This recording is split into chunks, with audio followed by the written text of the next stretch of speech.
ನಮಸ್ಕಾರ ಸ್ನೇಹಿತರೆ, ವೀಣಾ ಅಡುಗೆಗೆ ಸ್ವಾಗತ. ಇವತ್ತು ನಾನು ಹೋಮ್ ಮೇಡ್ ಕಬಾಬ್ ಮಾಡ್ತಾಯಿದ್ದೀನಿ. ತುಂಬ ಚೆನ್ನಾಗಿರುತ್ತೆ. ಸಂಡೇ ಸ್ಪೆಷಲಾಗಿ ತುಂಬ ಸುಲಭವಾಗಿ ಮಾಡ್ಕೋಬೋದು. ಬಣ್ಣ ಬೇಡ, ಕಬಾಬ್ ಪೌಡರ್ ಯಾವುದು ಬೇಡ, ಮನೇಲಿರೋ ಪದಾರ್ಥದಿಂದನೇ ತುಂಬ ಸುಲಭವಾಗಿ ಮಾಡ್ಕೋಬೋದು. ಹೇಗೆ ಮಾಡೋದು ಅಂತ ನೋಡೋಣ ಬನ್ನಿ. ಅದಕ್ಕಿಂತ ಮೊದಲು ವೀಣಾ ಅಡುಗೆ ಚಾನಲ್ನ ಪ್ಲೀಸ್ ಸಬ್ಸ್ಕ್ರೈಬ್ ಮಾಡ್ಕೊಳ್ಳಿ, ಹಾಗೆ ಬೆಲ್ ಬಟನ್ನ ಕ್ಲಿಕ್ ಮಾಡಿ. ಹೀಗೆ ಮಾಡೋದ್ರಿಂದ ನಾನು ಹಾಕೋ ವೀಡಿಯೋನ ನೀವೇ ಮೊದಲಿಗೆ ನೋಡ್ಬೋದು.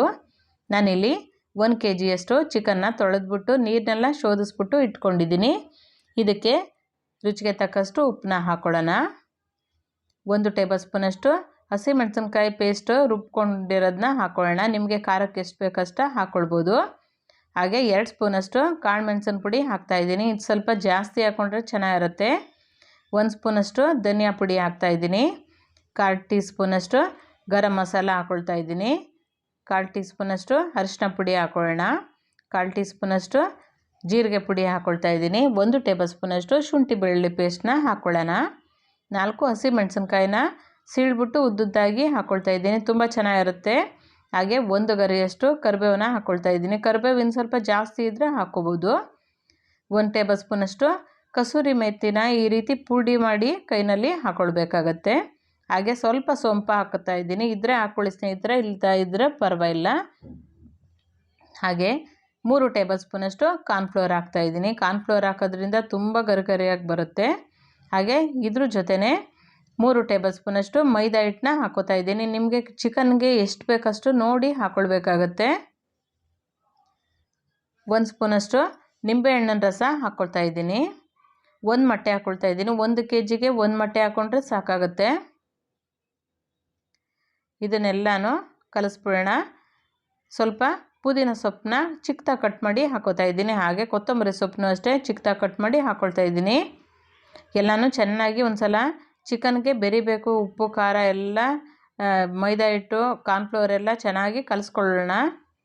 ಚೆನ್ನಾಗಿ ಮಿಕ್ಸ್ ಮಾಡ್ಕೊಳ್ಬೇಕಾಗತ್ತೆ. ನೀರನ್ನ ಹಾಕೋಬಾರ್ದು, ಹಾಗೆ ಕಲಿಸ್ಬೇಕಾಗತ್ತೆ. ಈಗ ಕಲಿಸಿದ್ದೀನಿ. ಇದನ್ನು 1 ಅವರ್ ಅಥವಾ 2 ಅವರ್ ನೆನೆಸ್ಕೊಂಡ್ರೆ ತುಂಬ ಚೆನ್ನಾಗಿ ತುಂಬ ರುಚಿಯಾಗಿ ಬರುತ್ತೆ.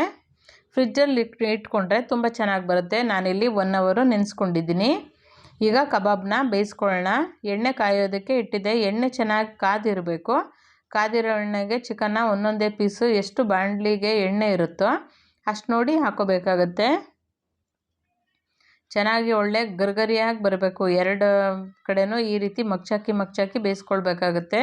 ತುಂಬ ಕ್ರಿಸ್ಪಿಯಾಗಿ ಬರುತ್ತೆ. ಈ ರೀತಿ ಮಾಡಿಕೊಂಡ್ರೆ ಬಣ್ಣನೂ ಹಾಕ್ಕೊಳ್ಳೋ ಅವಶ್ಯಕತೆ ಇಲ್ಲ. ಹಾಗೆ ಕಬಾಬ್ ಪೌಡರು ತರೋ ಅವಶ್ಯಕತೆನಿಲ್ಲ. ಮನೇಲಿರೋ ಪದಾರ್ಥದಿಂದನೇ ತುಂಬ ಸುಲಭವಾಗಿ ಮಾಡ್ಕೋಬೋದು. ಸಖತ್ ಚೆನ್ನಾಗಿರುತ್ತೆ. ಈ ರೀತಿ ಒಮ್ಮೆ ಟ್ರೈ ಮಾಡಿ ಸ್ನೇಹಿತರೆ.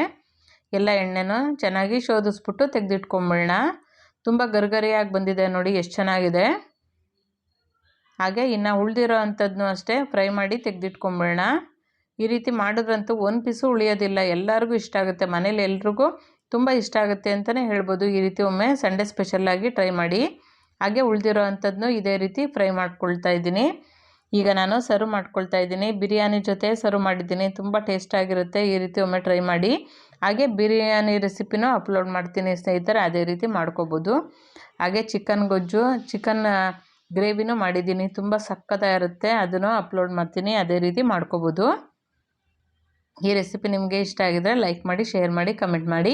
ಹಾಗೆ ಹೊಸಬ್ರು ಯಾರು ನೋಡ್ತಾ ಇದ್ದರೆ ದಯವಿಟ್ಟು ಸಬ್ಸ್ಕ್ರೈಬ್ ಮಾಡ್ಕೊಂಡು ನೋಡಿ. ಹಾಗೆ ನೀವು ಮಾಡಿ ಹೇಗಿತ್ತು ಅಂತ ಅನಿಸಿಕೆ ಅಭಿಪ್ರಾಯಗಳನ್ನ ಕಮೆಂಟ್ ಮೂಲಕ ತಿಳಿಸಿ. ಮತ್ತಷ್ಟು ಈಸಿ ರೆಸಿಪಿಗೋಸ್ಕರ ವೀಣಾ ಅಡುಗೆ ಚಾನಲ್ನ ಪ್ಲೀಸ್ ಸಬ್ಸ್ಕ್ರೈಬ್ ಮಾಡ್ಕೊಳ್ಳಿ. Thank you.